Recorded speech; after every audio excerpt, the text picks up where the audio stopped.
আমাদের জীবনে আমার দৃষ্টিতে সবচেয়ে বড় ভুলের একটা ভুলের নাম হচ্ছে আমরা আল্লাহর উপর ভরসা হারিয়ে ফেলতেছি। আমরা আল্লাহর উপর ভরসা হারিয়ে ফেলতেছি।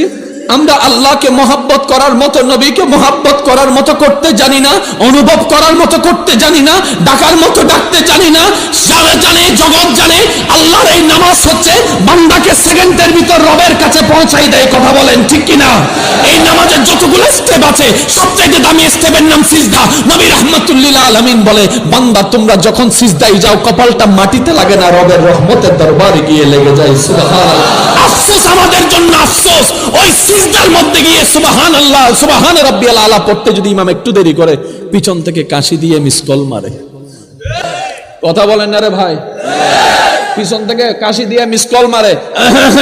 কি যারা কাশত কা কয় হুজুরের মিসকল মারছি, কিল্লাগা মিসকল মারছস, এটা আবার কেমন মিসকল? কয় আমার 3 বার শেষ হইছে।